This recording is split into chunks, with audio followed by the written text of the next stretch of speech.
Push yourself! Welcome back to Beyond the Light Episode 3. And today we had the chance to talk to lead writer on 007 First Light, Vogt. He'll share a few insights on how we craft the story for the game.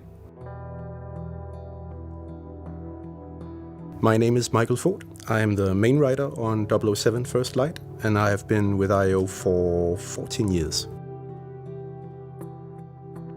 The origin aspect was always essential to the project vision. Since we meet Bond as a young man, the tone and the story world also needed to reflect his sort of youthful perspective. It's not a dark and gritty or cynical world. It's dangerous, to be sure, but it's fun and inviting and adventurous and ultimately hopeful.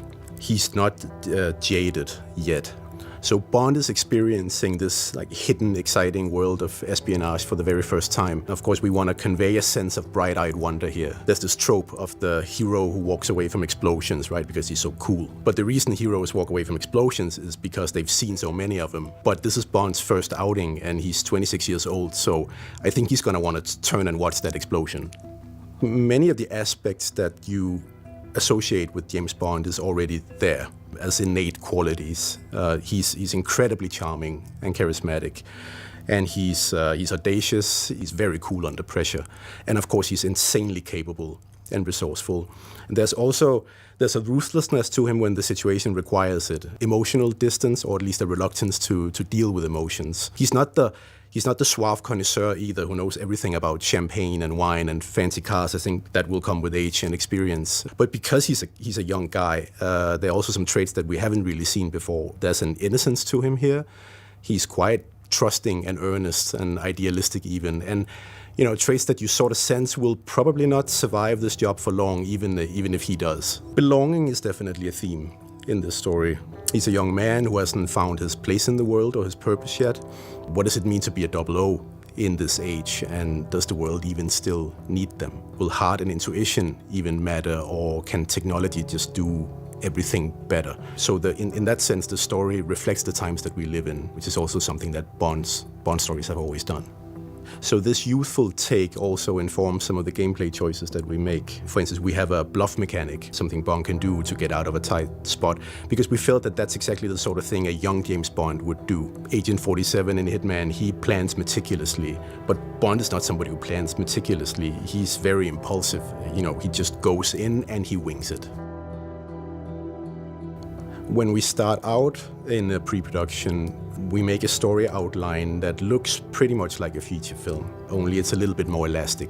Technically, you can say you structure it like a film. You make sure that the first half of the second act is very flexible, so you can make for a much longer running campaign while still preserving the tension curve towards the end of the story, towards the climax. The way I see it, as a game writer, you really have two toolboxes. Toolbox number one is the classic screenwriting craft, the time-honored method of structuring plots and creating character arcs and themes that resonate and kind of tying it all together into a meaningful experience. And then once you've done that, that's usually when you enter production, you go to toolbox number two, and that's the game writing craft. That's where you take that initial outline and then translate it somehow into an interactive experience. And throughout production, we work especially very closely with level designers in just designing the moment-to-moment story gameplay flow. Creating the story gameplay flow is a much more demanding task than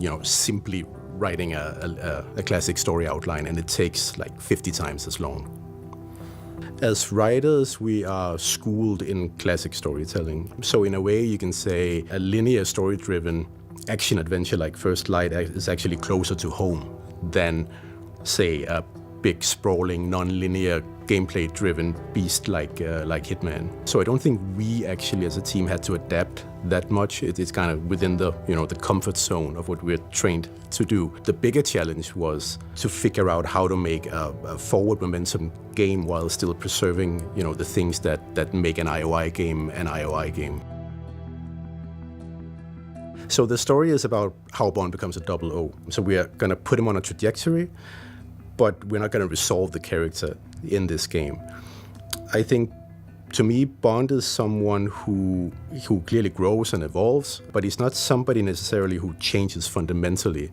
Rather, he has some innate qualities that makes him an agent of change. He changes the world, right? He does that all the time. He has to have some inherent Bond qualities that are just there from the get-go. So we're definitely on this journey with him, and we see him mature in many kinds of ways. But the story is as much about how he changes MI6 and how he changes the characters around him. Bond has heart, and he's very tenacious, and he's willing to take risk, and that actually changes the way MI6 operates in an era that is otherwise kind of risk-averse and data-driven.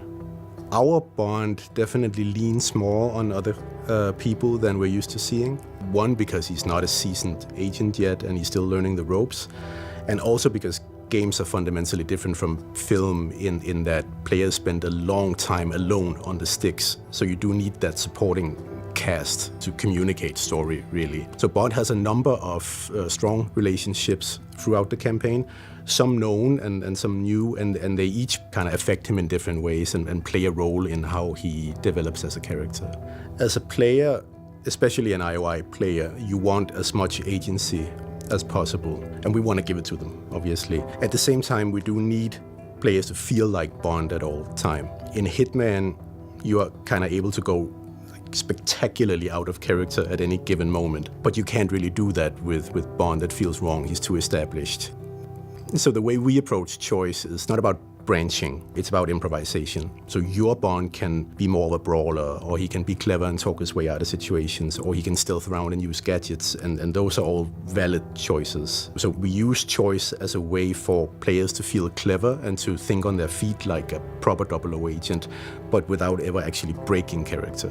Afternoon, sir. Staff and press only. Oh, damn. Forgot my press badge. You're not the first.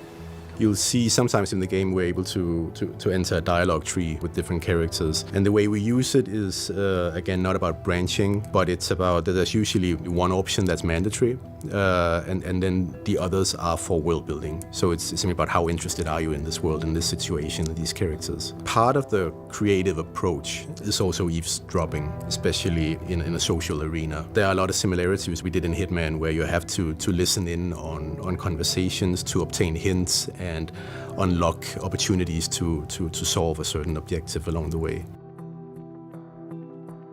A good villain is someone who's thematically opposed to the main character. And it can be multiple people, obviously. You usually have 3 or 4 major or minor villains that challenge different aspects of the hero's character. Sometimes a great villain is also someone who's a dark mirror, a mirror image of the hero. But I think that the thematic aspect is probably the most impactful, really, whose values and ideas are just diametrically opposed. A character like Bovma has a lot of contrast. On the one hand, he seems very volatile and ruthless, savage even, but he's also kind of a philosopher king.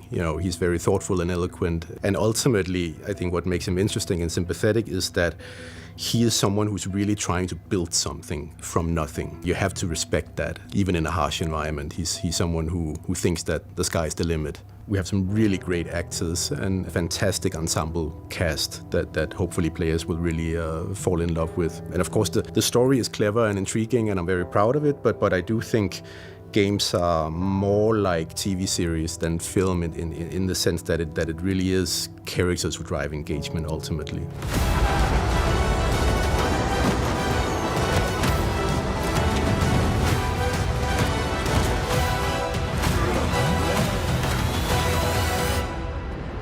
We hope you enjoyed today's episode of Beyond the Light, and if you have missed the first 2 episodes, don't worry, you can check them out on the channel, they are live here. And also, don't forget to pre-order the game if you haven't, because you can get a free deluxe upgrade for 007 First Light, releasing on May 27th.